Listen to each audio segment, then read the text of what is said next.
Hello बच्चों, तो कैसे हैं आप लोग। आशा करता हूं कि आप लोग काफ़ी अच्छे होंगे। आज मैं फिर से आप सभी बच्चों को हिंदी पढ़ाने के लिए आया हूं। हिंदी का यह दूसरा क्लास है। पहले क्लास में मैंने आप सभी को बुक के बारे में बताया था और एग्ज़ाम पैटर्न के बारे में बताया था।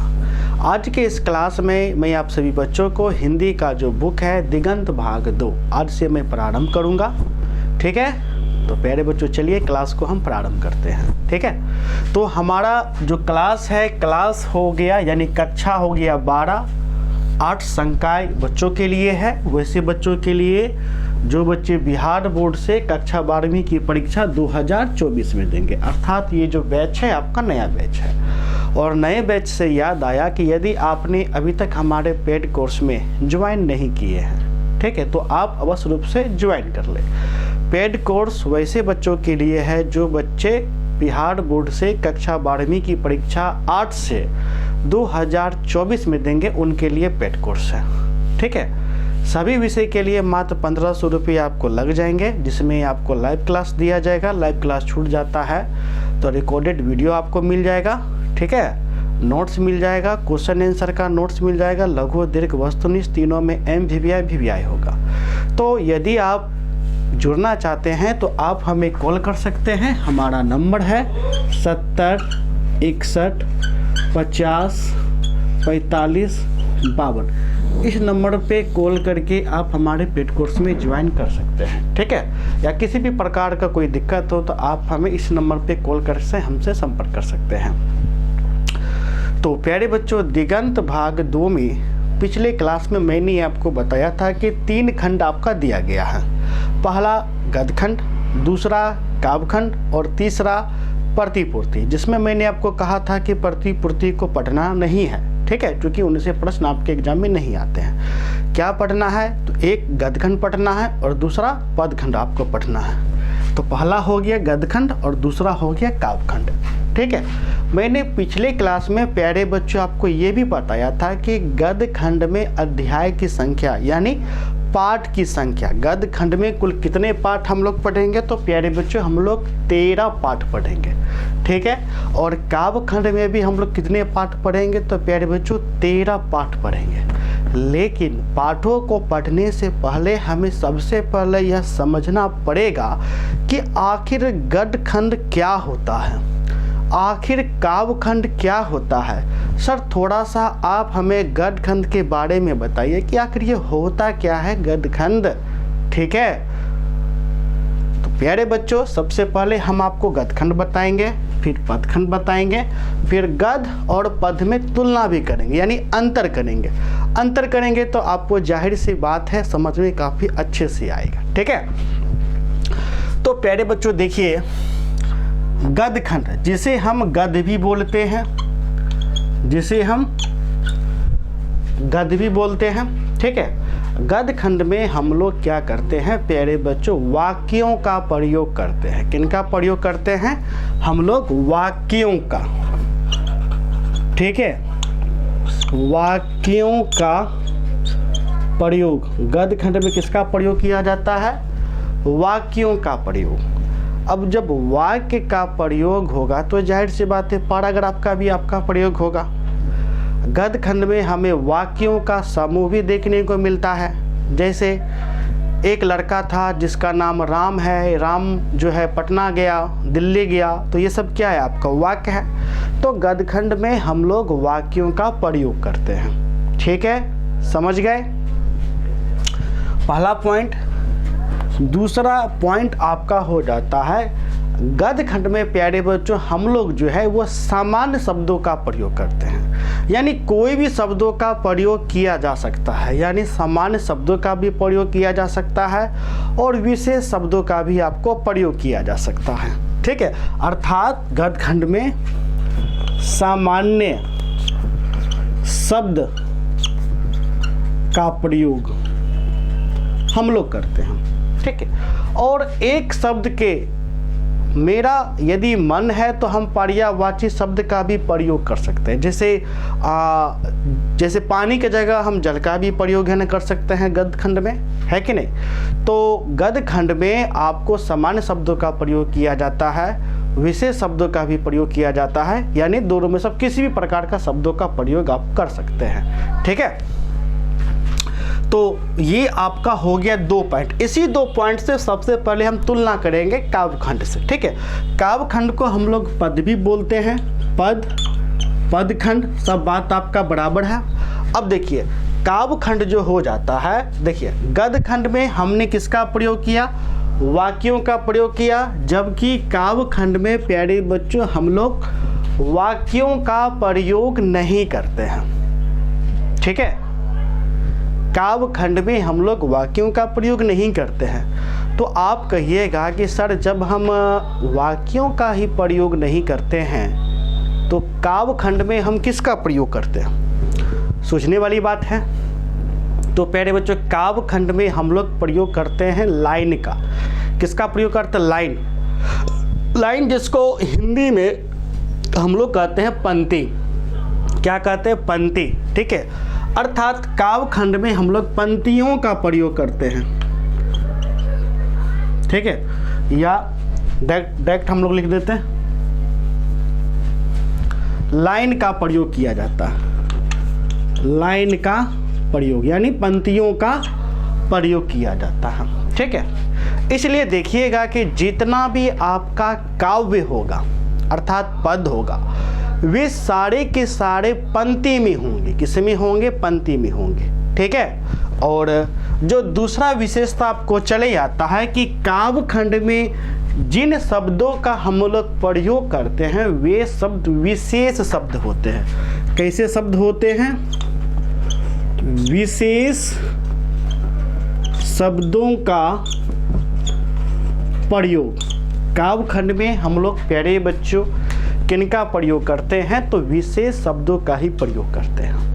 तो यहाँ पर मैंने गद्य खंड और काव्य खंड में 2-2 पॉइंट मैंने बता दिया। हालांकि 2 ही पॉइंट नहीं है, बहुत सारे पॉइंट है, लेकिन फिलहाल मैं 2 बताया, आगे भी मैं और पॉइंट बताऊंगा। क्योंकि 2 पॉइंट मैं इसलिए बताया ताकि मैं एग्जाम्पल दे करके काफ़ी अच्छे तरीके से मैं आपको समझा सकूँ।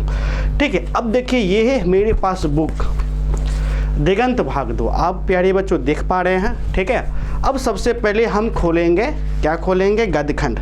अब गद्य खंड में देखिए जो मेरा पहला अध्याय है हमारा बातचीत।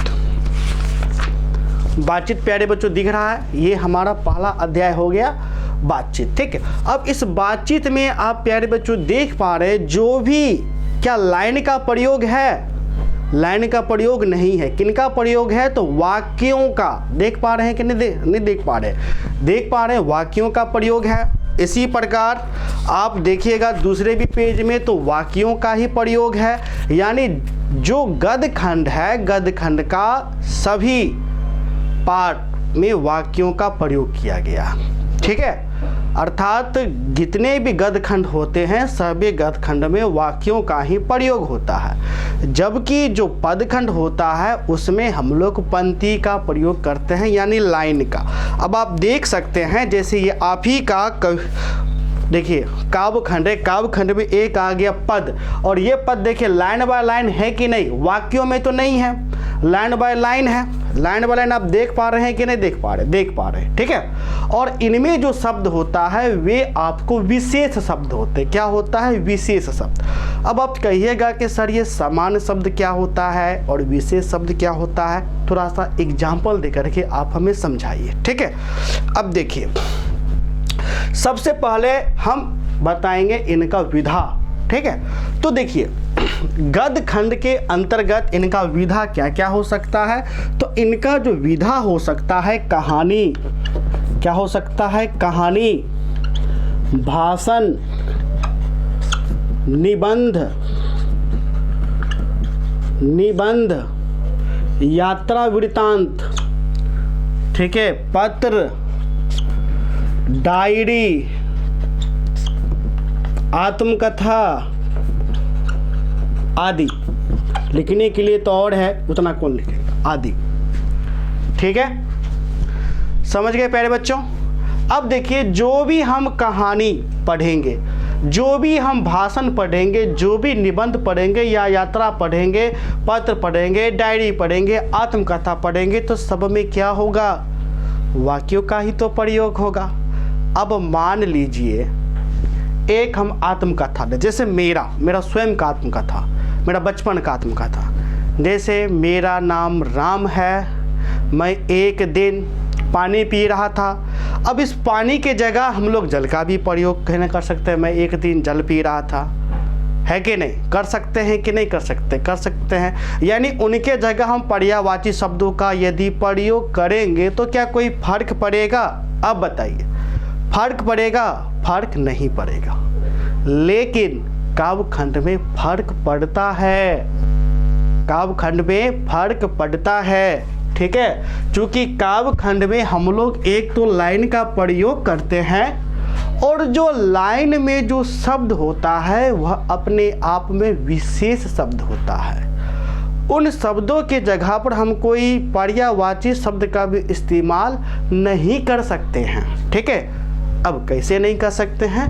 क्योंकि काव्यखंड के अंतर्गत क्या क्या आता है? तो प्यारे बच्चों, कविता, ठीक है, पद, दोहा, गीत, ठीक है, कविता, पद, दोहा, गजल, ठीक है, ये सभी किनके अंतर्गत आते हैं? ये सभी के सभी आपको प्यारे बच्चों काव्यखंड के ही अंतर्गत आते हैं। ठीक है, अब हम एग्जाम्पल के लिए हम कोई भी एक एग्जाम्पल लेते हैं। जैसे आपने कक्षा 6 में, यदि आप सरकारी स्कूल में पढ़े होंगे तो कक्षा 6 में एक बहुत बेजोड़ कविता है।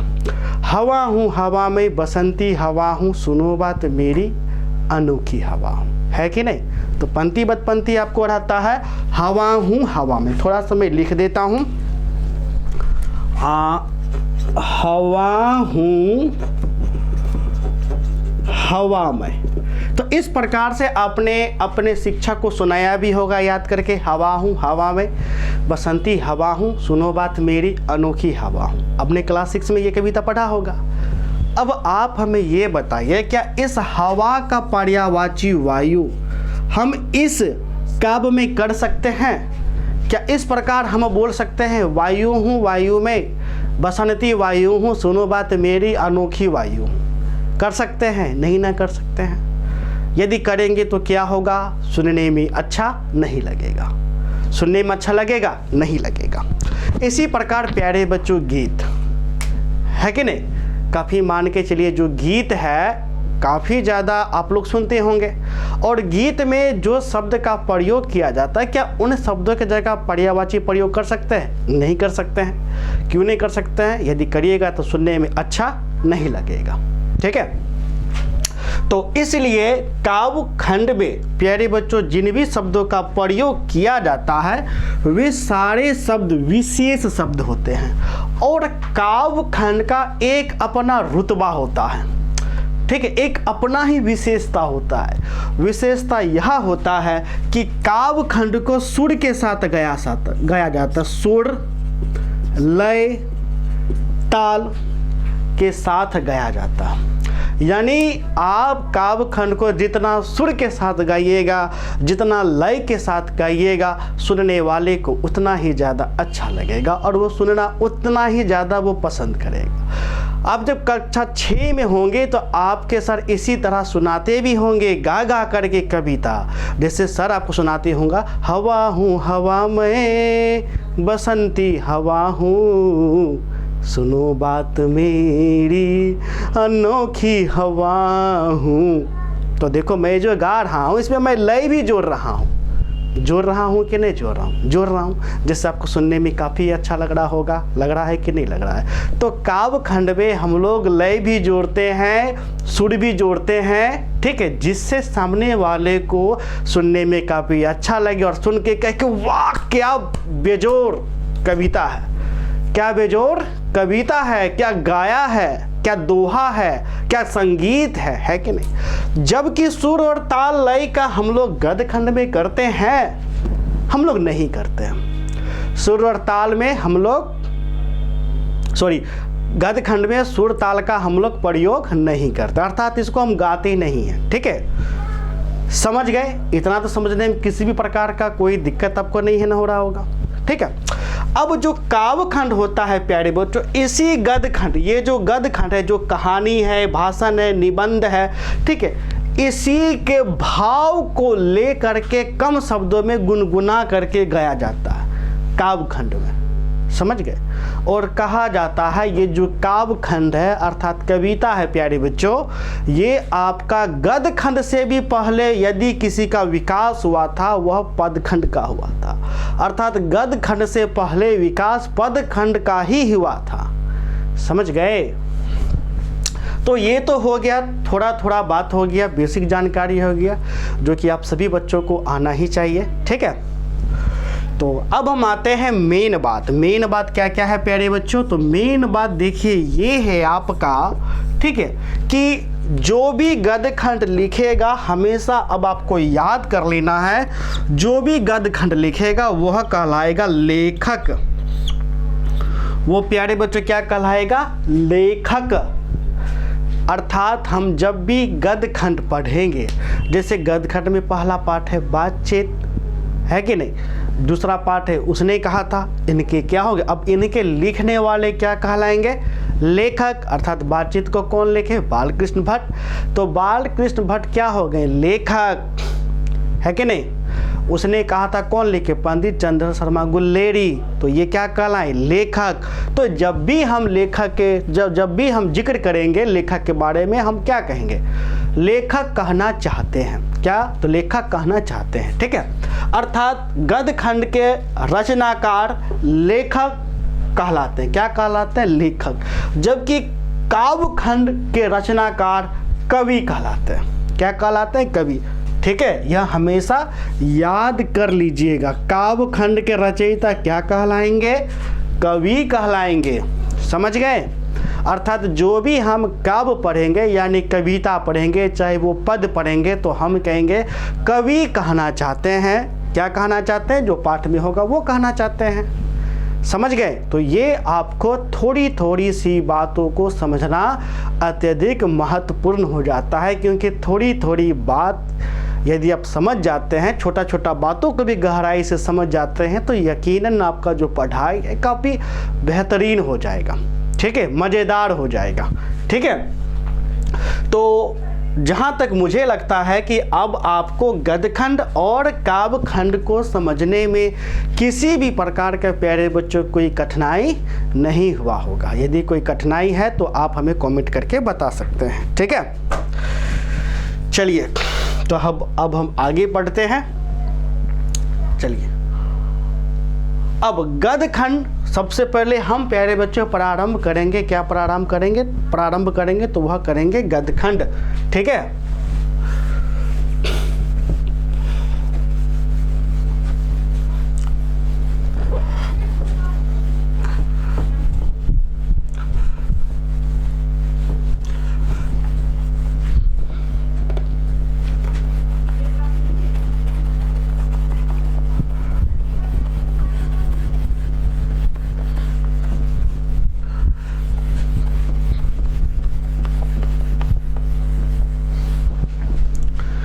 अब देखिए गद्य खंड में आपको बुक उल्टाना है और बुक में प्यारे बच्चों देखिएगा 13 पाठ आपको दिया गया है।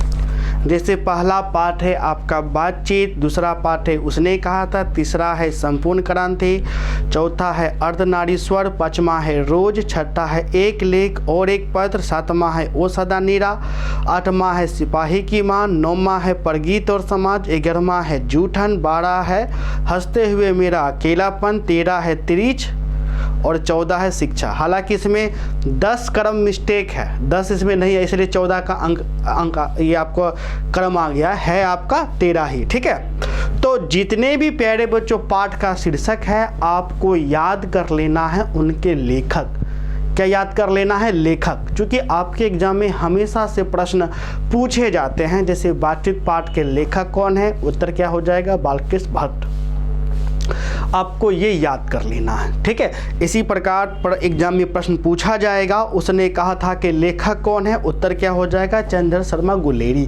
तो आप कैसे बना पाइएगा, जब आप याद करिएगा तभी तो आप बना ही ना पाइएगा। इसी प्रकार एग्जाम में पूछेगा संपूर्ण क्रांति के लेखक कौन है, उत्तर क्या हो जाएगा, जयप्रकाश नारायण, ठीक है। इसी प्रकार गद्य में पूछा जाएगा, तो इसी प्रकार से आपको पद में भी पूछा जाएगा। पद में जैसे आपका पूछा जाएगा यानी काव्य में पूछा जाएगा कि कड़वक के कवि कौन है, अर्थात रचनाकार कौन है, उत्तर क्या हो जाएगा, मलिक मोहम्मद जायसी। इसी प्रकार छप्पई पाठ के कवि हैं, कौन है, तुलसीदास आपका हो जाएगा। इसी प्रकार कवित के कवि हैं, क्या हो जाएगा, भूषण हो जाएगा। तो प्यारे बच्चों इस प्रकार से सबसे पहले आपको याद कर लेना है, ठीक है। इनके बाद जो गद्य खंड है, गद्य खंड में आपको विधा भी याद करना। विधा क्या है, जैसे बातचीत है, क्या है, तो निबंध है। उसी प्रकार उसने कहा था, क्या है, तो कहानी है। संपूर्ण क्रांति क्या है, तो भाषण है। तो मैं आपको ये आपको लिखा दूंगा, इसका मैं PDF आपको मैं प्रोवाइड में आपको है ना करा दूंगा, ठीक है। नेक्स्ट जो क्लास होगा उस नेक्स्ट क्लास में प्यारे बच्चों मैं आपको बताऊंगा, एक साइड पाठ का नाम होगा, दूसरे साइड पाठ का यानी गद्य का विधा होगा, जैसे बातचीत बगल में लिखा होगा निबंध है, उसने कहा था बगल में लिखा होगा कहानी है, ठीक है। फिर उसके बाद लेखक का नाम होगा, फिर लेखक का उसके तरफ जन्म का तिथि लिखा होगा, फिर मृत्यु का तिथि आपको लिखा होगा, ठीक है। तो इन सभी बातों की जानकारी मैं कल आपको ये नेक्स्ट क्लास में दूंगा। तो मिलते हैं नेक्स्ट क्लास में, तब तक के लिए धन्यवाद। और यदि आपने अभी तक हमारे पेड कोर्स को ज्वाइन नहीं किया है तो आप हमें कॉल कर सकते हैं। हमारा नंबर है 70 61 50 45 52।